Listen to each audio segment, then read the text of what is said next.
48% of the Muslim in the United States of America believe that there are Muslim first, there are American second. Our purpose is to change this culture because they're infidel, and what they're doing is not pleasing to Allah, and we are the soldier of Allah who will make them do it. Kamal Salim was born in Lebanon to a devout Muslim family. As early as 4 years old, he remembers sitting at the kitchen table while his mother taught him about the Quran and his duty to Allah and jihad.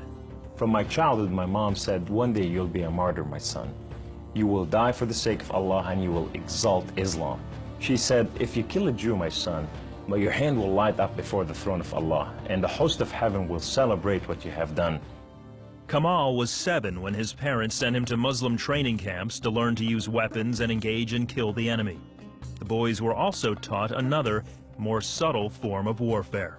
We were training for what's called culture jihad, which is shifting cultures. Culture jihad is, it's unlike the sword, unlike the rifle, it is the jihad that will come into your world. By his 20s, Kamal was chosen to wage cultural jihad on America.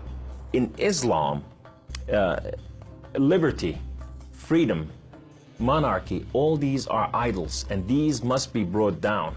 So the liberty that you have in the United States of America, it's anti-Islam, you know, so America must be changed. So I moved to the Bible Belt specifically. The Bible Belt was the strongest of strongest. That's where the stout Christians are.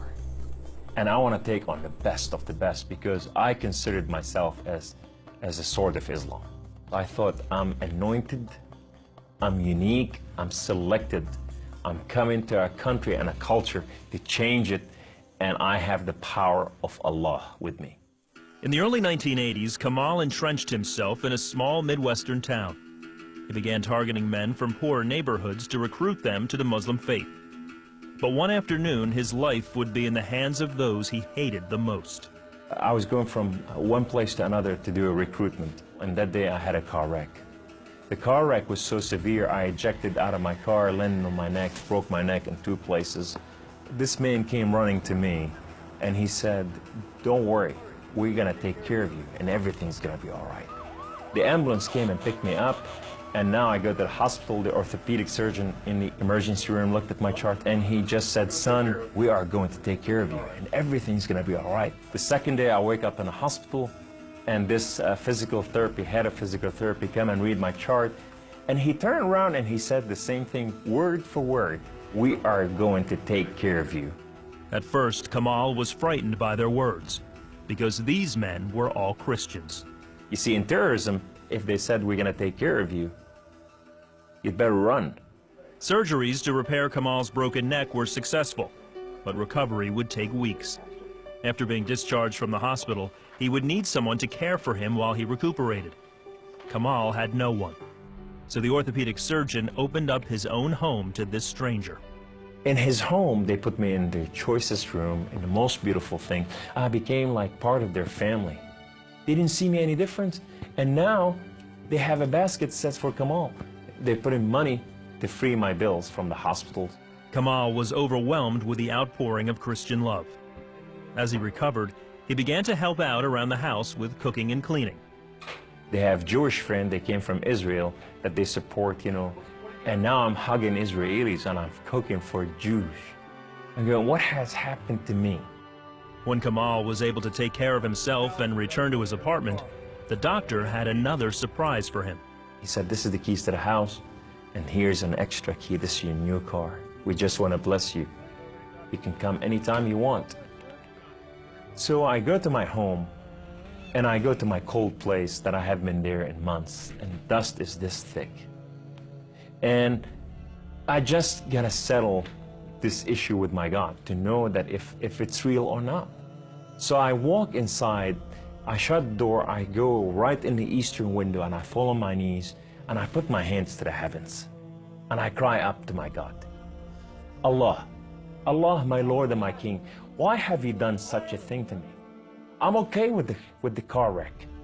I'm okay with all this, but why did you put me among Christians? I'm confused. These Christians and Jews, they're good people. There's nothing wrong with them. They don't want to kill us. They're not the same thing that I learned about them. Allah, these people have relationship with their God. These people, they cry out to the God and they answer them. I want to hear your voice. I want to hear you love me. If you're real, speak to me. I want to hear your voice. Guess what Allah said that day? Absolutely nothing. Kamal felt that because he questioned his faith, the honorable thing to do was to end his own life. So I went to reach out my guns and put it in the right place and clock out. I heard the voice. The voice knew me by name. He said, Kamal, Kamal, Kamal. Why don't you call on God of Father Abraham and Isaac and Jacob? And now I fell on my knees and I put my hands to the heavens immediately as I heard the voice. And I cried out with every fiber within me, God the Father Abraham, if you are real, would you speak to me? God the Father Abraham, if you are real, I want to know you. Well, God the Father Abraham came to the room and he filled the room with his glory. And his name was Yahweh. The Lord is one. In his hand, he has holes in his hand. He has holes in his feet. His name is Jesus. I said to him, who are you, my Lord? Who are you? He said, I am that I am. I said, I'm a simple man with a simple mind. What is that supposed to mean? He said, I am the Alpha. I am the Omega. I am the beginning. I am the end. I am everything that is in between. I have known you before I formed the foundation of the earth. I have loved you before I formed you in your mother womb. Rise up. Rise up, come on. Kum. You are my warrior. You are not their warrior. And I said to him, I said, my Lord, I will live and die for you. He said, do not die for me. I died for you that you may live. That day, instead of taking his life, Kamal gave it to Jesus. He now has a new mission and travels the country challenging Muslims to question their allegiance to Allah. My heart desire is to reach out for my brothers and sisters, the Muslim out there, 1.5 billion Muslim, that they are living out there and they have not tasted the freedom, and that freedom in God. It's been over 20 years since Kamal left the Islamic faith, and even threats of violence and death cannot stop him from sharing his story. He is real.